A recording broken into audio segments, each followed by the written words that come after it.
lakini inakubidi kutumia imani katika Mungu kuifanya itende kazi. Unaona?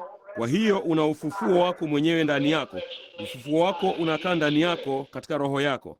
Sasa unajua, Yesu alipokufa msalabani, nafsi yake ilishuka kuzimuni, akawahubiri nafsi waliokuwa kifungoni, wale ambao hawakutubu katika siku za uvumilivu wa Nuhu. Mwili wake uliingia kaburini, lakini kabla yeye hajafa, aliikabidhi roho yake mkononi mwa Mungu. Mkononi, katika mikono yako naiweka roho yangu. Kwa hiyo unaona, roho yake ilienda kwa Mungu, nafsi yake ikaenda kuzimuni, mwili wake ukaenda kaburini. Sasa hiyo roho iliyokuwa ndani yake ilikuwa ni roho ya Mungu. Roho hiyo zamani za kale na kwa njia mbalimbali iliwatia upako manabii wapate kuwaletea watu ujumbe katika siku za mwisho kupitia Kristo, na sasa katika siku hizi hapa kupitia Injili. Sasa tunapompokea Kristo moyoni mwetu, hayo hapo yote tunayohitaji, huo hapo uzima wa milele. Sasa Kristo asingeweza kurudi mpaka siku 3 zilipotimia, kwa sababu roho yake ilikuwa nyuma ya kiwambo kama kizuizi namna hii. Hata asingeweza kukivuka kizuizi hicho, kwa sababu kilikuwa ni neno la Mungu lililonenwa kwamba alikuwa akae kaburini kwa muda wa siku 3 mchana na siku 3 usiku. Sasa yeye asingeweza kurudi mpaka hizo siku 3 mchana na usiku zilipokwisha. Ndipo hapo siku 3 mchana na usiku zilipokwisha, roho yake iliachiliwa, ikaenda moja kwa moja kwenye nafsi yake, nayo nafsi yake ikarudi na kuuchukua mwili na kutimiza kile alichosema, ninao uweza wa kuutoa uhai wangu, ninao uwezo wa kuutoa tena, ninao uweza. Sasa kila mmoja wenu anao uweza kwa njia ile ile, kwa kuwa ninyi ni wana na binti za Mungu. Na roho yeye yule aliye ndani yenu asubuhi ya leo, Roho Mtakatifu aliye ndani yenu asubuhi ya leo, Roho Mtakatifu yuyo huyo atakufufua. Kwa hiyo wewe una uwezo wa kujifufua tena. Ukifa, nafsi yako itaenda kwenye nini chini ya madhabahu ya Mungu, sio katika moja kwa moja mbele za Mungu. Sasa roho yako itaenda kwa Mungu, bali huwezi kurudi. Kumbukeni, katika Biblia ilisema roho, nafsi chini ya madhabahu wakilia, Bwana, hata lini, hata lini? Wala wasingeweza kurudi mpaka maandiko yatimie, na kama Kristo wasingeweza kurudi mpaka maandiko yatimie. Ndipo baada ya nini yote yaliyokuwa yamefanywa, mateso yote yamekwisha, nao ndugu hao wameteseka kwa mambo yale yale, ama tumeteseka kama wao walivyoteseka na kadhalika. Basi kwenye siku hiyo utajua mahali hasa ulipozikwa. Roho yako itaachiliwa kutoka kwa Mungu, nayo itakuja kwenye nafsi hiyo. Sasa nafsi ni ile sehemu yako inayojua na kufahamu, akili yako. Mnakumbuka ono nililokuwa nalo sio muda mrefu uliopita, ama kuhamishwa kule kudogo, nikaenda mahali pale na kuwaona hao watu. Sasa roho yako itarudi kwenye huo mwili, na mwili wa namna hiyo, nafsi ambayo ni mwili ambao hauna haja ya kula na kadhalika. Maskani hii iliyo ya dunia ikiharibiwa, tuna moja inayongoja tayari, mwili wa kimbinguni. Na kwa huyo roho na hiyo nafsi na mwili wa kimbinguni utaufufua tena mwili huu wa kawaida kwa ajili ya ule utawala mkuu wa miaka 1000. Unaona, unao uweza ndani yako sasa kufanya jambo hilo sasa. Lakini uweza huo ulionao ndani yako sasa ungeweza kuufanya ulimwengu mpya. Mungu hana sehemu ndogo dhaifu na sehemu kubwa nzito ambazo zina nguvu. Mguso ulio mdogo sana wa Mungu una nguvu zote. Unaona, mguso ulio mdogo sana wa Mungu. Kwa hiyo mwajua, kwa hiyo ninajaribu kuwaweka katika imani sasa. Unajua kwamba jambo fulani limekupata kama Mkristo. Unajua, ulikuwa ukielea hapa chini katika vinyaa, ukiwa na vinyaa vyote na dhambi na kunywa pombe na kucheza kamari na mambo ya ulimwengu. Vema, mara ulipoamini ya kwamba Kristo amekusamehe dhambi zako, uliinuka juu ya upuuzi huo. Sasa unaelea hapa juu. Unaona, juu ya yote hayo. Kwa nini? Kwa sababu wewe unaamini ya kwamba Mkristo. Ndipo wakati ulipomkubali Kristo na Roho Mtakatifu akaja kwako, basi una imani na Roho Mtakatifu. Hiyo inakupa uweza wa kuelea juu ya maisha ya aina hiyo ya dhambi. Vema, sasa jambo pekee linalokupasa kufanya kuelea juu zaidi katika uponyaji, kwa hatuna imani zaidi, tu endelea tu kuisukuma. Unaona? Na haya basi. Sasa basi, wewe ni mgonjwa nawe si Mkristo, kwa Mkristo sasa hivi, ili kwamba hizo nguvu za uponyaji zitakuja ndani yako kwa kuwa Mkristo. Na hiyo itakupa imani kuelea juu ya dhambi. itakupa imani, na kila kitu unachohitaji katika safari hii kimo mumo humo ndani yako sasa. Na jambo pekee unalopaswa kufanya ni kumwamini Mungu. Hilo linasukuma hayo mambo mazuri kutoka ndani yako ambayo yamo ndani yako wa Roho Mtakatifu. Mnaelewa dhahiri sasa? Mmelipata? Ninaamini Bili aliniambia jana usiku, alinipigia simu na kusema, njoo asubuhi ya leo, hasa sana kwa ajili ya mtu mmoja aliyekuja akifikiri tunafanya ibada juma hili za hiyo mihuri 7. Nao wakamleta mtoto mgonjwa, ninaamini. Na endapo upo hapa sasa, Bwana, kumbuka, huwezi nini yako, imani yako itabidi imuendee mtoto huyo, kama ni maskini mtoto mdogo mchanga. Lakini sasa hebu nichukue andiko lingine kama ni sawa kwa muda mfupi tu. Kumbukeni tu sasa, katika Injili tunasoma katika mlango wa 16 ninaamini wa Matendo, ambapo kwamba Paulo na Sila walikuwa gerezani usiku mmoja, nao walikuwa wamepigwa kwa kuwa walikuwa wamemtoa pepo kutoka kwenye msichana mwaguzi. Nayo ilikuwa ni na yeye bwana zake walikuwa wamekasirishwa na jambo hilo, nao wakawapiga wakawaingiza kwenye magereza ya ndani. Na walipofanya hivyo, wakati Paulo na Sila walipokuwa wakiomba, ndipo Mungu alituma tetemeko la ardhi na kuitikisa gereza sana. Yule mlinzi wa jela Mfilipi, akiwa ni akida, ambapo kuwapoteza wafungwa wake ingechukua maisha yake mwenyewe kulipia wafungwa hao, aliuchomoa upanga wake na alikuwa akitaka kujiua, wakati Paulo alipokimbia hapo na kusema, usijidhuru, sisi sote tupo hapa. Naye huyo akida alikuwa na, tuseme, dhana waliokuwa nayo kumuhusu Paulo na hao wengine. Huenda waliimba nyimbo, huenda walishuhudia ama kufanya jambo fulani. Lakini chochote kile, walijua ya kwamba walikuwa ni watu watakatifu. Walijua ya kwamba kulikuwako na jambo tofauti kuwahusu hao watu.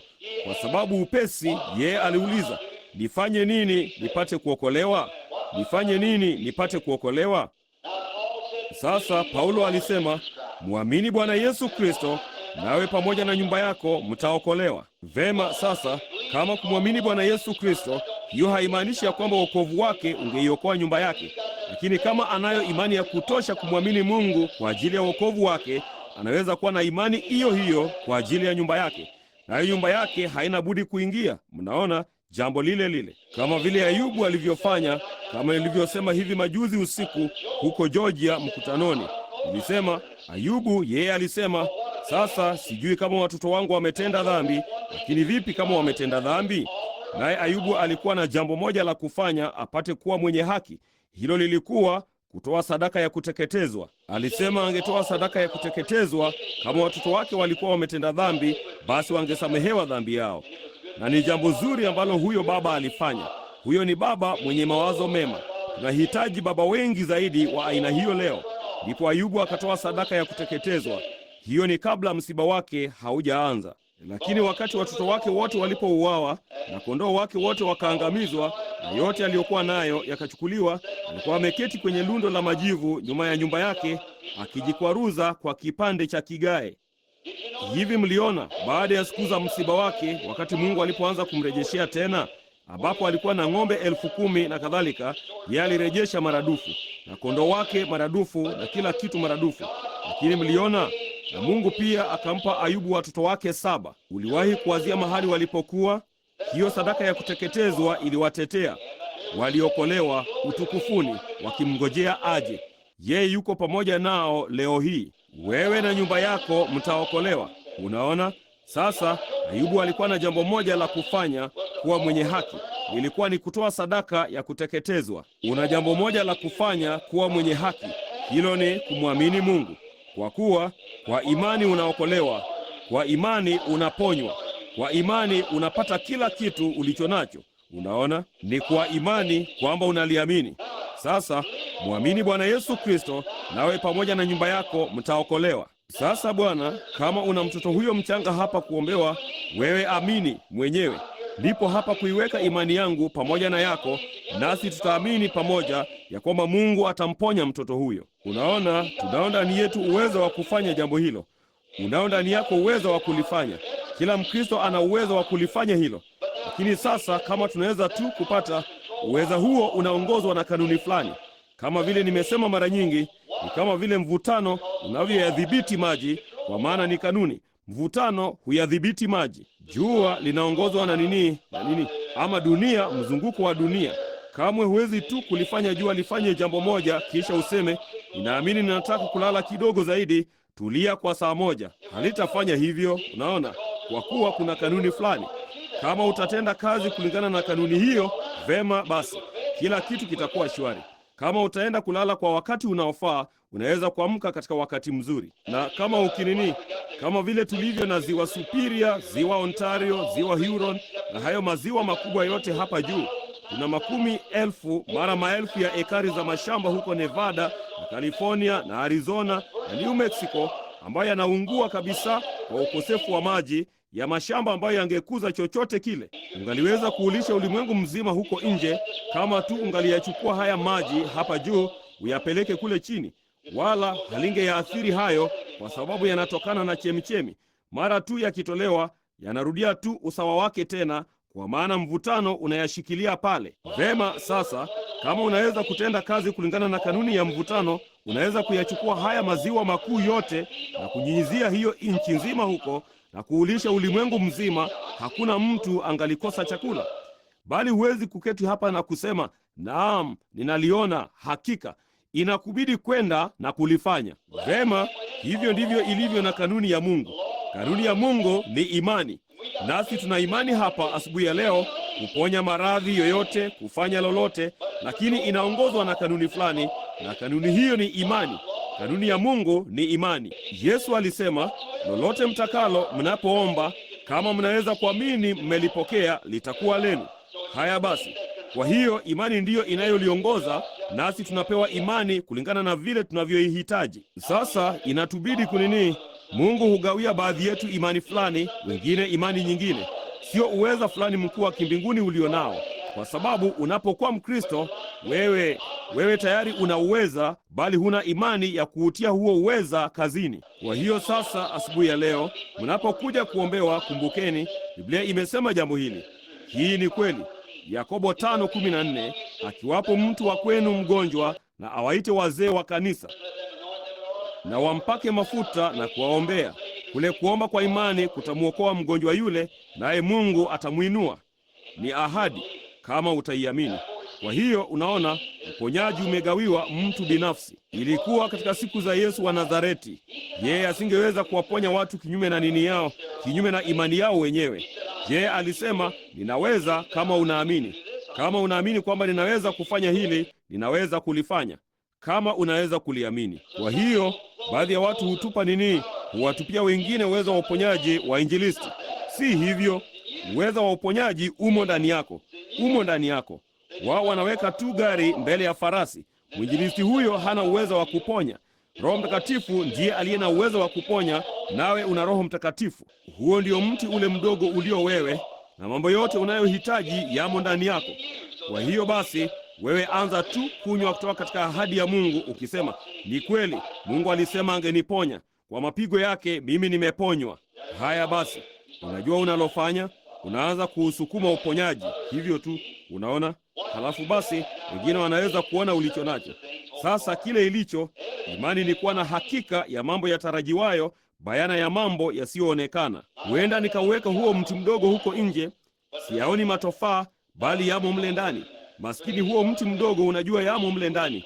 Kwa hiyo yeye anaanza tu kunywa, kusukuma na kusukuma, maana anajua yamo ndani yangu.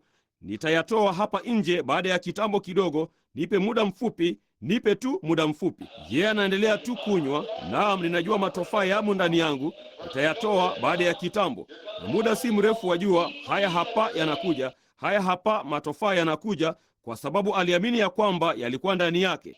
Na kama unaamini ya kwamba uwezo wa Roho Mtakatifu umo ndani yako kukuponya, haya basi, endelea tu kusukuma.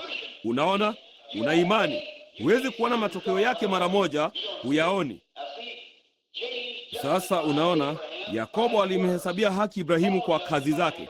Paulo alimhesabia Ibrahimu haki kwa imani yake. Tuseme nini basi kati ya hao wawili? Ibrahimu alikuwa akinena juu ya yale, ninamaanisha Paulo alikuwa akinena juu ya yale Mungu aliyoyaona katika Ibrahimu. Naye Yakobo alikuwa akinena juu ya yale watu walioona katika Ibrahimu. Mnaona? Sasa mnaona?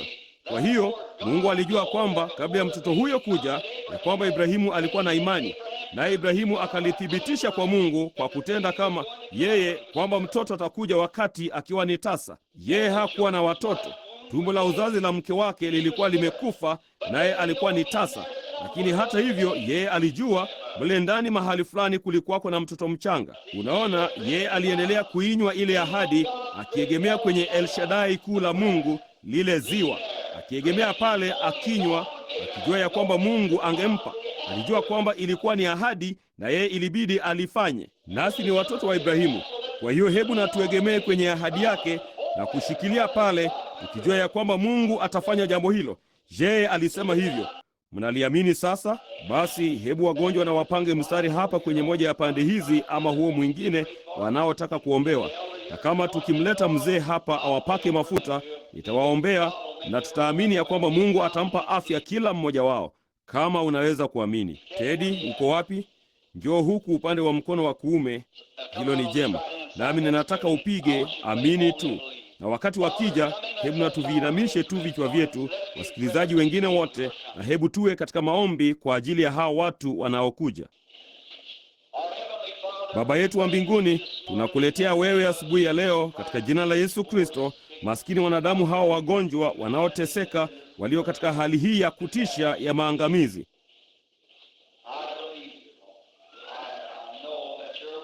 Ninakuamini wewe Bwana. Ninajua ya kwamba maneno yako ni ya kweli, ni ya kweli sana, hayawezi kushindwa, kwa sababu ni neno la Mungu la milele na lisilo na mwisho. Yana nguvu zote kama vile Mungu alivyo, kwa kuwa ni sehemu yake. Hapo mwanzo kulikuwako neno, naye neno alikuwa kwa Mungu, naye neno alikuwa Mungu. Naye neno alifanyika mwili akakaa miongoni mwetu. Sasa tunaamini hilo Bwana, kwa mioyo yetu yote, kwa nafsi yetu yote, kwa yote yaliyo ndani yetu, tunaliamini. Nami nimejaribu katika njia rahisi kama ya kitoto kuliwasilisha kwa watu hawa, wapate kuelewa na kujua ya kwamba nguvu za Mungu zimo ndani yao. Laiti wangaliweza tu kuwa na imani yao na kuyafuata maagizo ya Mungu. Hivyo ndivyo walivyookolewa. Walikuja na kutubu dhambi zao na wakabatizwa katika jina la Yesu Kristo, kulingana na Biblia hii, Matendo 2.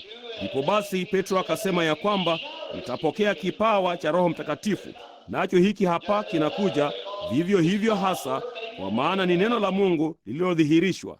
Vema, sasa jambo lile lile Baba, tunajua ni kweli, tunapowapaka wagonjwa wa mafuta na kuwaombea, maombi ya imani yatamwokoa mgonjwa, Mungu atawainua. Mungu, jalia kila mmoja aondoke kwenye madhabahu haya karibu na mahali hapa asubuhi ya leo, wakiwa na furaha sana na kushangilia katika kujua ya kwamba Mungu amewaponya. Nenda ukaponywe, kwa kuwa tunawakabidhi kwako sasa katika jina la Yesu Kristo. Jalia kila mmoja aponywe na apate ono kile ninachomaanisha, kama vile Ibrahimu alivyoviita vitu hivyo ambavyo havikuwapo kama kwamba vilikuwapo. Haidhuru matokeo yake ni nini, hilo halina uhusiano wowote na imani. Matokeo si kitu. Imani tayari imeshika. Nayo imani ni kuwa na hakika ya mambo yatarajiwayo na ni bayana ya mambo yasiyoonekana. Mungu, jalia lizame ndani katika mioyo yao, kwa kuwa wanakuhitaji wewe. Ninaenda kama mtumishi wako mnyenyekevu kusimama hapa pamoja na watumishi wengine na kumwomba Mungu aliweke moyoni mwetu kwa ajili ya watu hao wagonjwa. Tunaomba hayo katika jina la Yesu, amina. Mtu fulani alisema ndugu Ethel Bila alikuwa humu jengoni, nami ninaamini kuna mhudumu mwingine hapa aliyeongoza katika maombi asubuhi ya leo. Tungetaka kuwauliza wahudumu wote hapa, chochote kile walicho, kama ungeweza kupanda hapa juu na kusimama kuyazunguka madhabahu haya pamoja nasi kwa muda mfupi tu kidogo, tafadhalini ndugu. Na hao wanaume, ndugu Ben, asante. Njoo huku moja kwa moja na usimame hapa karibu kuyazunguka madhabahu hapa, tupate kuomba pamoja na hawa watu, kuwawekea mikono. Sasa wakati wanapoupiga huo wimbo, na wahudumu wanachukua mahali pao hapa, kusudi sisi kila mmoja aweze kuweka mikono juu ya wagonjwa. Hebu tuone akishuka kule mlimani, na muona mtu akija. Hakuwa tofauti na mtu mwingine yeyote. Yeye alikuwa ni mtu wa kawaida tu, kidogo ana mwili mdogo, kidogo amedhoofika. Tunapomuona akiangalia, macho yake yameinamishwa kwenye tamasha inayotukia huko chini bondeni. Ilikuwa ni mitume wake. walikuwa na mvulana kule chini aliyekuwa na kifafa, na hapana shaka ila walikuwa wakisema, mponye Bwana, mponye. Lakini unaona, kusema tu mponye Bwana, mponye halitasaidia. Hilo kamwe halitasaidia. Inapaswa kuwapo na kitu fulani nyuma ya hilo, mponye Bwana, mponye. Mnaona? Na kama ninaweza kuwafanya muamini hilo na kuamini hilo kwa moyo wenu wote, mtaponywa, kama kweli nikiwafanya kuona hilo ono. Sasa angalieni hawa wanafunzi wakisimama pale, labda wakimtikisa, labda kumsukuma kwa nguvu zaidi. Amini ndugu, amini. Haleluya, amini. Mponye Bwana, mponye. Lakini Ibilisi alikaa pale pale, kwa kuwa asingeweza kupata imani ya kutosha hapo kumfanya aondoke. Lakini huyu hapa mtu anashuka kutoka kilimani, na mara huyo Ibilisi alipotambua huyo alikuwa tofauti kidogo na wanaume hao wengine. Unaona? Sasa hao ndio namna ya wanaume tunaotaka wawe hapo kama Bwana wetu Yesu. Naam.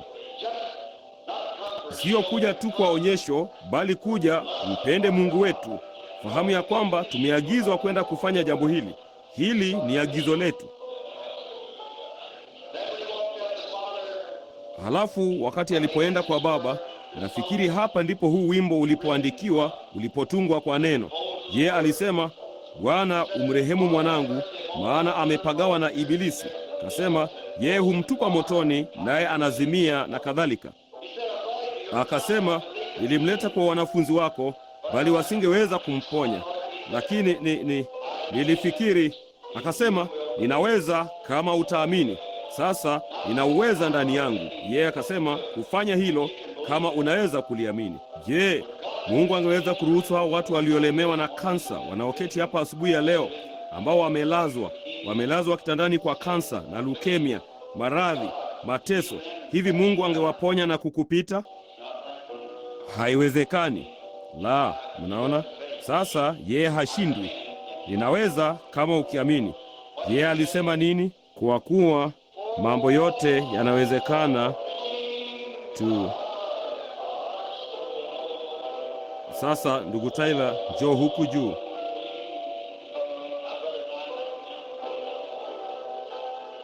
Sasa amini tu.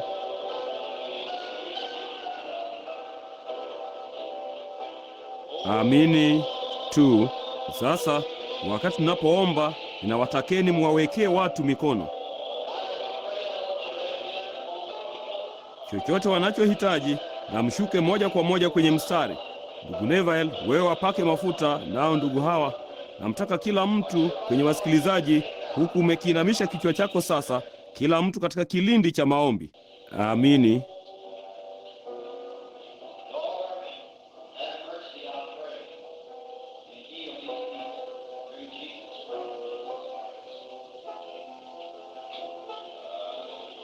Bwana, turehemu. Ninaomba na ukawaponye watu hawa kupitia jina la Yesu Kristo. Amina. Katika jina la Yesu wa Nazareti. Wengi sana mstarini, ninawaangalia kuona wanavyochukulia jinsi walivyokuwa, kuona jinsi wanavyojibu tendo likifanyika. Unaona, kuna kitu kama tendo, wao walisimama na kuja mbele. Jambo lingine ni jinsi wanavyolichukulia tendo hilo ambalo wametenda, baada ya kufikia mahali pa kuaminia kwamba wakati wanapoombewa wangeponywa. Basi angalia watakalotenda baada ya tendo hilo lao. Sasa mchungaji wetu ana ujumbe mzuri kwa ajili yetu, nina hakika asubuhi ya leo. Jambo moja ningetaka kulitolea maoni kwa muda mfupi tu. Palikuwapo na msichana Mkatoliki aliyesimama pale karibu na madhabahu. Siku chache zilizopita alikuwa nyumbani kwangu, yeye pamoja na mume wake. Nami nimemfahamu mumewe kwa kitambo kidogo, na kulikuwako na kitu kilichotukia wakati tulipokuwa tumeketi kwenye mazungumzo ya faraga. Hapo ndipo tulipokuwa na ono lile. Hapo ndipo sisi nilizoea kuyafanyia hapa kanisani, lakini yakachukua asubuhi yote na kadhalika. Na kwa hiyo ilikuwa ni huko ndani. Kamwe sikusema kitu, kwa kuwa yeye akiwa ni msichana. Jambo lingine, daima alilelewa katika kanisa Katoliki na kadhalika, lakini alienda kuzungumza kwa niaba ya mama yake.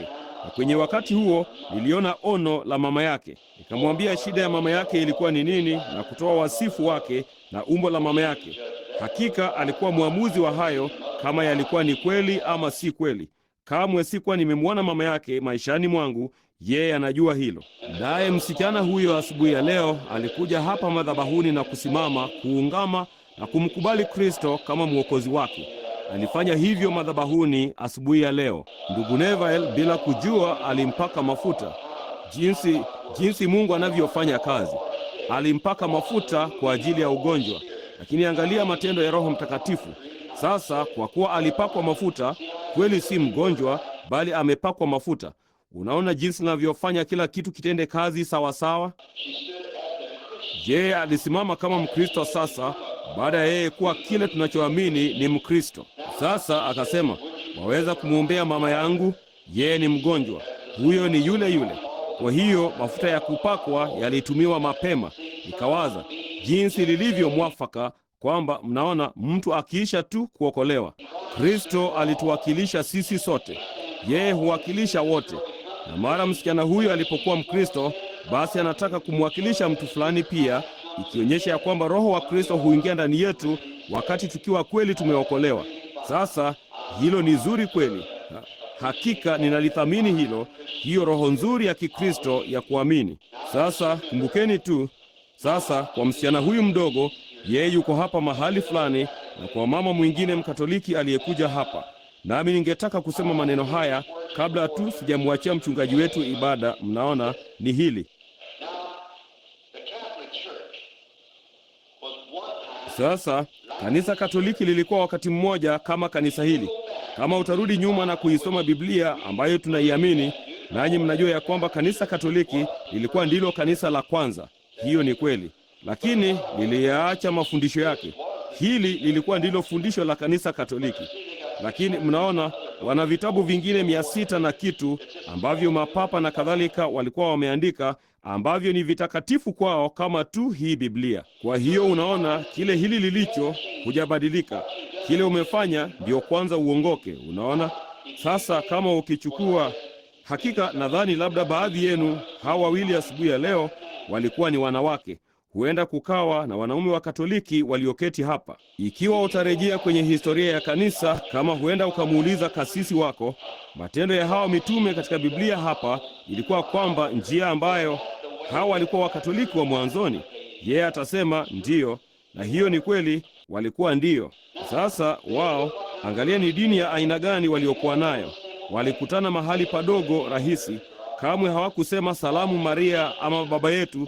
Hayo ni mapokeo ya kanisa. Wao walisema nini? Walimsifu Mungu, walipiga makelele, walilia. Angalieni hapa katika Matendo 2, wakati mtume mtakatifu Petro na Yakobo na Yohana na wote walikuwa pamoja, Biblia ilisema walinena kwa lugha. Nao wakapiga makelele, na hata walitenda kama waliojazwa na Roho sana, hata wakafanya kama walevi, na hata mpaka ulimwengu wa nje ukauliza, hawa wote si wamelewa? Ndipo Petro yule mtume, yule mtawa mtakatifu Petro, wakati aliposimama naye akasema, wanaume na ndugu zetu, hao watu hawajalewa, bali wamejazwa na Roho. Kama nini? Kama Biblia ilivyosema walikuwa. Sasa hilo lilikuwa ni kanisa Katoliki la mwanzoni kulingana na mafundisho yao. Sasa unaona, baada ya karibu miaka 200 waungwana walianza kuingia kanisani. Basi walifanya nini? Waliunda dhehebu lao la kwanza katika baraza la Nikea AD 606. Walifanya nini yao? Wakati baraza la Nikea lilipokutana huko Nikea Rumi, walianza kuwaingiza waungwana wote, nao wakaunda tu kanisa na kufanya kanisa. Baada ya hapo lilivunjika mara 4 ama 5. Waliondoka kutoka hapo wakaenda kwa askofu, kutoka kwa askofu hadi kwa papa, na kutoka hapo likaja la Orthodoksi ya Kiyunani na mengine mbalimbali, mpaka yakavunjika tu kufikia ambapo mnaliona leo hii. Liko tu katika kila namna ya kutengana. Lakini kile tunachojaribu kufanya, rafiki yangu Mkatoliki, unaona, sisi ni Katoliki pia. Sisi ni wale wa mwanzoni, Katoliki ya mwanzoni. Na kanisa wanalotuita sasa zaidi sana tunatajwa kama Pentekoste, kwa sababu tunaamini katika baraka za Kipentekoste. Hapo ndipo kanisa Katoliki lilipojiundia dhehebu. Na katika madhehebu yetu ya Kipentekoste leo, kama ulimwengu huu ungesimama miaka 500 zaidi, dhehebu hili la Kipentekoste lingekuwa baridi kuliko kanisa Katoliki la Kirumi lilivyo leo. Linaenda tu mbali zaidi, njia ile ile. Na wanapounda dhehebu, wanafanya chama kutokana nalo.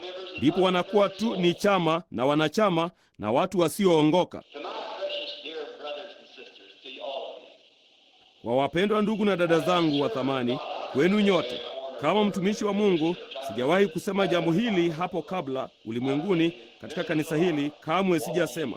Lakini kama nabii wa Bwana ninawaambia, hii ndiyo nuru, tembeeni